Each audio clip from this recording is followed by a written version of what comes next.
अस्सलाम वालेकुम दोस्तों। ह्यूमन रिसोर्स मैनेजमेंट के सिलसिले का पार्ट 19 आप अगर रिकॉल कर सकें तो हम इस वक्त ह्यूमन रिसोर्स प्लानिंग के चैप्टर में मौजूद हैं, मॉड्यूल को डिस्कस कर रहे हैं और इस लिहाज से हम ये रियलाइज़ कर पा रहे हैं कि ह्यूमन रिसोर्स प्लानिंग एक इम्पॉर्टेंट एक्टिविटी है, क्योंकि ऑर्गेनाइजेशंस ने अपने सर्कमस्टांसेस को, अपने हालात को देखते हुए ये फैसला करना है कि उसके पास फ्यूचर में अ, लोग कितने होंगे। ये फैसला इतना आसान नहीं है, क्योंकि हालात बहुत तेजी से चेंज होते रहते हैं ऑर्गेनाइजेशंस के प्रोडक्ट जो है उसकी सेल बढ़ती है, कभी कम हो जाती है, कभी वो टेक्नोलॉजी का इस्तेमाल ज़्यादा कर रहे होते हैं। और जैसे हमने फर्स्ट मॉड्यूल में देखा था कि वो आउटसोर्सिंग भी कर रहे होते हैं, कभी कभी अपने काम को किसी और पार्टी से भी करवा रहे होते हैं। तो इस लिहाज से ही बहुत डिफिकल्ट हो जाता है कि वो जजमेंट करें कि फ्यूचर में उनके पास कितने लोग होने चाहिए। इस लिहाज से हमने last time human resource demand को कैलकुलेट करने के मेथड्स को देखा था। हम उस फ्रेमवर्क के हिसाब से अपने आप को आगे लेकर चल रहे हैं कि जिसमें हम पहले डिमांड को फोरकास्ट करते हैं और उसके साथ फिर सप्लाई को फोरकास्ट करते हैं, यानी हमारे पास कितने लोग करंटली अवेलेबल हैं ये भी हम फोरकास्ट करते हैं। इसको मैं एक्सप्लेन करूंगा कि यहाँ भी फोरकास्टिंग की जरूरत क्यों पड़ती है। हालांकि लोग तो अवेलेबल होते हैं, तो ये इतना आसान नहीं है, क्योंकि बहुत सारे फैक्टर्स को सामने रखना पड़ता है। इसलिए सप्लाई को भी एस्टिमेट करना पड़ता है, यानी उसके मतलब ये जजमेंट लेनी पड़ती है। और फिर हम देख रहे हैं कि डिमांड और सप्लाई के दरमियान अगर गैप हो तो उसके वाले से एक्शन लेने पड़ते हैं, बैलेंस करना पड़ता है, ताकि हमारे पास लोग सही तादाद में मौजूद, ज़्यादा ना हो जाए या कम ना हो जाए, हमें जितनी ज़रूरत हो उसी हिसाब से। ठीक है, मैं इस बात से एग्री करता हूँ कि आप अनएम्प्लॉयमेंट को देखेंगे और हम ये देखेंगे कि लोग बेरोजगार ना हो जाएं, लेकिन इस बात को हम हरगिज़ ना भूलें कि ऑर्गेनाइजेशन के सर्कमस्टांसेस पे ये डिपेंड करेगा, हालात पे डिपेंड करेगा कि वो कितने लोगों को अपने पास रख सकती है, अफोर्ड कर सकती है। क्योंकि जाहिर है ऑर्गेनाइजेशन की कॉस्ट बढ़ती है जब ज़्यादा लोग उसके पास हैं।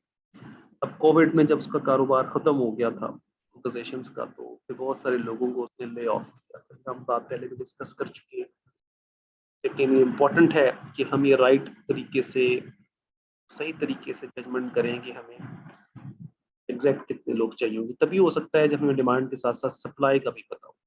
इसलिए आज हम जो पर्टिकुलर मॉड्यूल में फोकस करेंगे वो सप्लाई को फोरकास्ट करने की मेथड पर बात करेंगे, यानी इंटरनल लेबर सप्लाई कितनी होगी, इस चीज को खास तौर पर हमने सामने रखना है।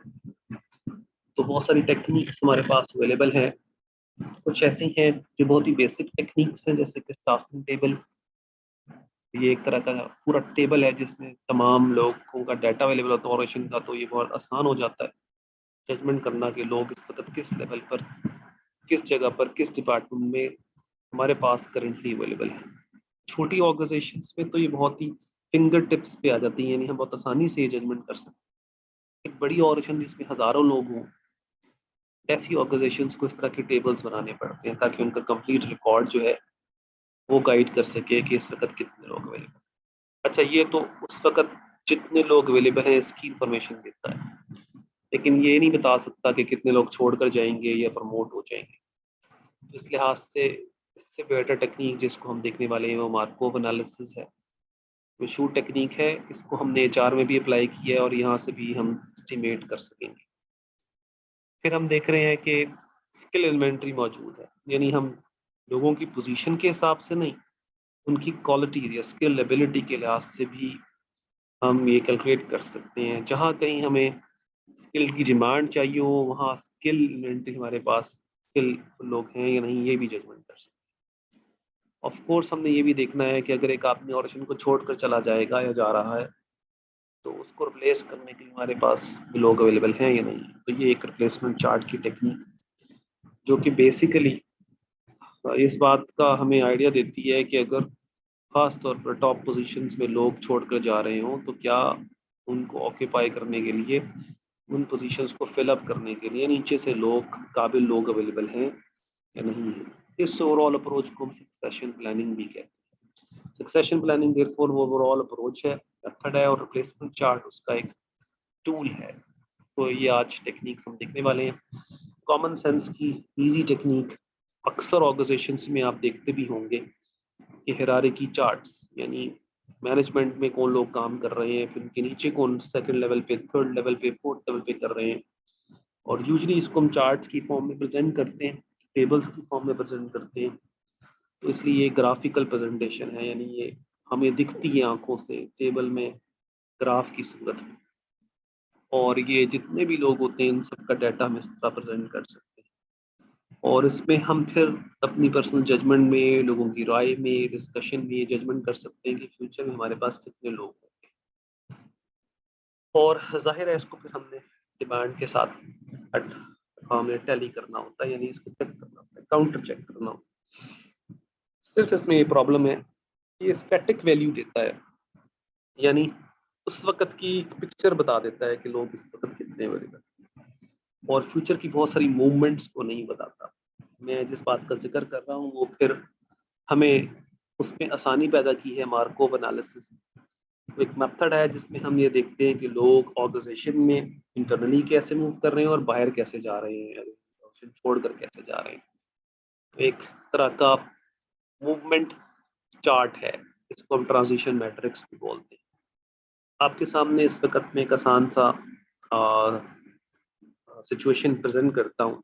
किसी भी ऑर्गेनाइजेशन का डाटा है, इसमें ऑर्गेनाइजेशन के वर्कर्स को, एचआर को 3 लेवल्स में डिवाइड कर दिया गया है। टॉप मैनेजर्स यानी मैनेजर्स, सुपरवाइजर्स और लाइन वर्कर्स। मैनेजर्स को हमने टॉप मैनेजर्स कह दिया है, लोअर मैनेजर्स को सुपरवाइजर कह दिया है, और फिर जाहिर है लेवल में तीसरे लेवल पर, छोटे लेवल पर लाइन वर्कर्स नॉन मैनेजर्स।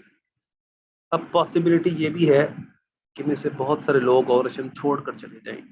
इसको हम टर्नओवर भी कहते हैं। अगर आपको पहले चैप्टर से याद हो, ये वर्ड बोला था टर्नओवर। टर्नओवर ये होता है कि लोग खुद से ऑर्गेनाइजेशन छोड़कर जा रहे हैं, या टर्मिनेट हो जाए, या ले ऑफ कर दिए जाए, कोई भी रीजन हो सकता है। क्रिमिनल एक्ट करें तो उस वजह से ऑर्गेनाइजेशन से निकाले जाएं। एनी केस, अगर ऑर्गेनाइजेशन छोड़कर जा रहा होगा तो इस टर्म को इस मैट्रिक्स में एग्जिट का नाम दिया गया है। तो पॉसिबिलिटी है इस ऑर्गेनाइजेशन में जिसका डाटा हमारे सामने आ रहा है कि एक मैनेजर ऑर्गेनाइजेशन में अवेलेबल है, या 100 मैनेजर्स हैं, उसमें से तकरीबन 15 यानी 15% परसेंटेज में बात हो रही है, 0.15% के टर्म्स में, कि 0.15 यानी 15% लोग मैनेजर्स ऑर्गेनाइजेशन छोड़कर भी जा सकते हैं। तो अगर सिर्फ इसी फिगर को देख लिया जाए तो ये कॉमन सेंस की बात है कि अगले साल एक साल का डाटा है, अगले साल हमारे पास मैनेजर रैंक्स में 15% का गैप आएगा, अगर सिर्फ बाकी किसी चीज को ना देखा जाए, सिर्फ एग्जिट को देख लिया जाए, टर्नओवर को देख लिया जाए। और फिर क्या सिचुएशन होगी कि जो मैनेजर्स हैं वो मैनेजर ही रहेंगे, तो तकरीबन 0.85% 85% मैनेजर ही रहेंगे, छोड़कर नहीं जाएंगे, ऑर्गेनाइजेशन का पार्ट रहेंगे। कि क्या सिचुएशन है, क्या पॉसिबिलिटी है कि क्या मैनेजर सुपरवाइजर बन जाएंगे? तो इस ऑर्गेनाइजेशन में ऐसी कोई पॉसिबिलिटी नहीं है, इसलिए 0% चांसेस है। और क्या ऐसी कोई सिचुएशन है कि मैनेजर्स लाइन वर्कर्स बन जाएंगे? तो ऐसी भी कोई पॉसिबिलिटी एग्जिस्ट नहीं करती इस ऑर्गेनाइजेशन में। किसी और ऑर्गेनाइजेशन में ये पॉसिबिलिटी हो भी सकती है कि आप मैनेजर को सुपरवाइजर बना दें, इसको हम कहते हैं डी प्रमोट कर। तो ट्रांजिशन मैट्रिक्स हमें गाइड करेगा अगर इस तरह की कोई सिचुएशन किसी भी ऑर्गेनाइजेशन में हो। तो ये सैंपल डाटा आपके सामने अवेलेबल है। अगर सुपरवाइजर को देखा जाए तो तकरीबन 10% सुपरवाइजर 0.10 ऑप्शन छोड़ के जाने के चांसेस है, पूरी प्रोबेबिलिटी है। चांसेस ही बता सकते हैं, एग्जैक्ट होगा अगले साल तो ये तो हम नहीं बता सकते, लेकिन पास्ट डाटा की मदद से क्वांटिटेटिव टेक्निक एक आइडिया ले रहे हैं कि एवरेज कितने लोग किसी पोजीशन को छोड़ते हैं। तो ये याद रखिएगा, ये प्रोबेबिलिटीज हैं, एग्जैक्ट नंबर्स फ्यूचरिस्टिक नहीं बताए जा सकते, ये भी एक एस्टिमेशन है, जजमेंट। कितने सुपरवाइजर के चांसेस हैं कि मैनेजर बन जाएंगे, तो देख रहे हैं 15% चांसेस। तो इस लिहाज से देखा जाए तो बड़ा इंटरेस्टिंग है कि मैनेजर रैंक्स में तो हमें सप्लाई पूरी रहेगी, क्योंकि 85% मैनेजर रहेंगे। अगर 15% छोड़कर जाएंगे, सुपरवाइजर प्रमोट होकर मैनेजर बन जाएंगे 15%। तो मैनेजर रैंक पे हमें कोई बहुत बड़ा गैप नजर नहीं आता, सप्लाई पूरी नजर आती। जबकि सुपरवाइजर रैंक पर हम देख रहे हैं कि 10% छोड़कर जा रहे हैं, 15% मैनेजर बन जाएंगे, 25% का गैप नजर आ रहा है। तकरीबन 70% ऐसे होंगे जो सुपरवाइजर ही रह जाएंगे और लाइन वर्कर्स बन जाएंगे कुछ सुपरवाइजर्स 5%। डिमोशन भी हो सकती है। यहाँ हमें एक ज्यादा कॉम्प्लेक्सिटी नजर आ रही है, कुछ छोड़कर जा रहे हैं, कुछ प्रमोट हो रहे हैं, कुछ लोअर रैंक से जा रहे हैं। तो यहाँ हमें अपनी सप्लाई चेंज होती नजर आ रही है, यहाँ हमें ज्यादा वैकेंसीज नजर आएंगी, यानी सप्लाई बढ़ने की बजाय सुपरवाइजर लेवल पे कम होती नजर आ रही है। क्योंकि अगर हम देखें लाइन कितने लाइन में जो सुपरवाइजर बन सकते हैं तो जस्ट 15% बन सकते हैं। फिर भी हमें लग रहा है कि यहाँ 30% में से 15% अगर लाइन वर्कर भी बन गए, क्योंकि गैप है सुपरवाइजर में, फिर भी 15% सुपरवाइजर्स कम हो जाएंगे, उनको बाहर से फिर शायद हमें हायर करना पड़े। अब आपके सामने एक सिचुएशन क्लियर करता हूँ जो गैप और बैलेंस का मैं जिक्र कर रहा था, कि अगर ये ऑर्गेनाइजेशन की डिमांड बढ़ने वाली है ह्यूमन रिसोर्सेज की, तकरीबन 15% डिमांड बढ़ रही है सुपरवाइजर की ऑलरेडी, बिकॉज ऑफ कि भाई उन्होंने एक नया यूनिट लगा लिया, ये नई टेक्नोलॉजी, और 15% का गैप सप्लाई में भी आ रहा है। तो अब जो गैप है वो 15% नहीं रहेगा बल्कि 30% हो जाएगा, यानी 15% करंट सप्लाई भी कम हो रही है और 15% डिमांड भी बढ़ रही है। तो हमें हमारे पास जो गैप आएगा असल में वो 30% सुपरवाइजर गैप आ जाएगा। अगर ये मार्कोव एनालिसिस ना होता, ट्रांजिशन मैट्रिक्स ना होता, तो हम ये जो मूवमेंट है लोगों की लोअर रैंक से हायर रैंक्स में बाहर जाने की, इसको जज ना कर पाते। तो इस लिहाज से बड़ी यूजफुल टेक्निक है। एक साल के डाटा को लेती है और चांस और प्रोबेबिलिटी को सामने रखती है और इंटरनल मूवमेंट को देखती है, अपवर्ड डाउनवर्ड दोनों, और एग्जिट को भी देखती है। तो इस लिहाज से एक यूजफुल टेक्निक है, जिससे हम अपनी सप्लाई की एग्जैक्ट सिचुएशन को देख सकते हैं। स्टाफिंग टेबल में ऐसा नहीं था।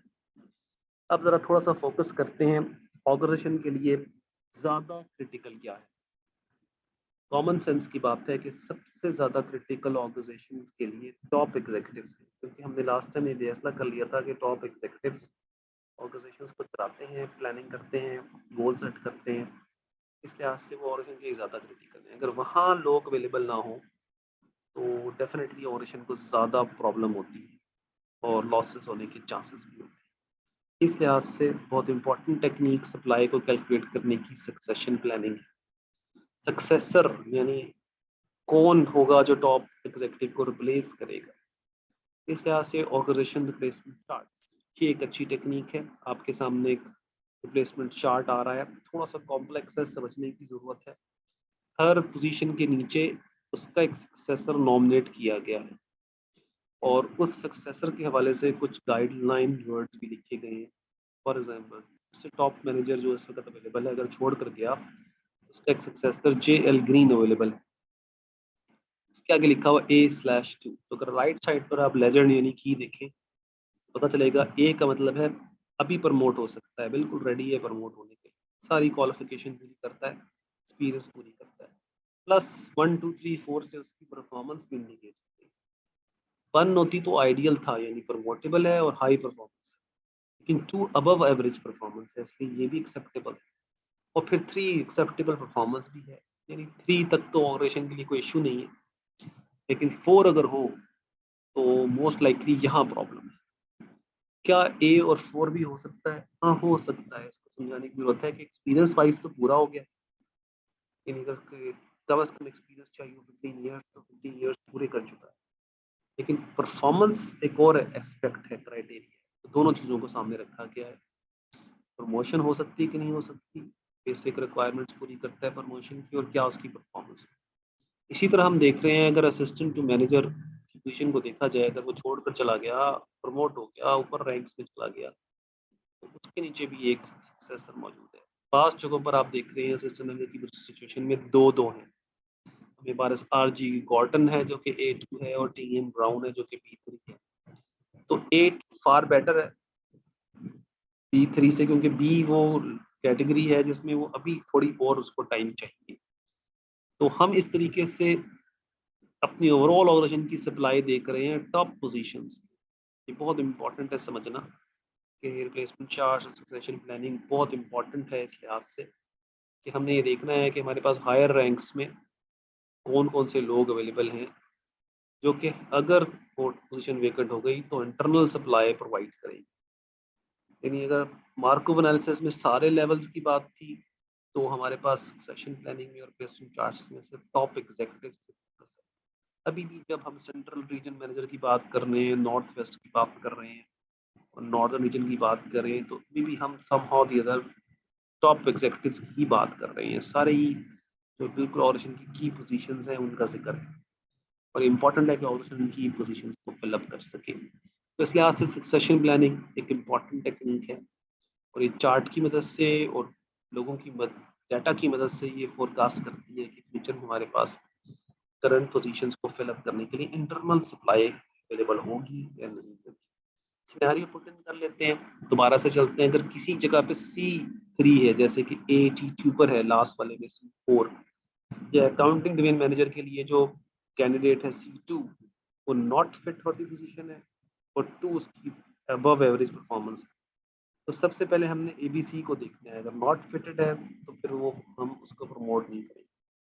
अगर अकाउंटिंग डिवीजन मैनेजर प्रमोट हो गया या छोड़कर चला गया तो यहाँ हमारे पास सप्लाई कम होती नजर आ रही है। यहाँ हमारे पास एक कंप्रोमाइज्ड सक्सेसर अवेलेबल है। आसान वर्ड्स में यानी हम इसको यहाँ से प्रमोट नहीं कर पाएंगे, सप्लाई शॉर्ट हो जाएगी। सिर्फ पूरी ऑर्गेनाइजेशन के हवाले से जो टॉप एग्जीक्यूटिव्स की पोजीशंस हैं वहाँ ये चार्ट होगा।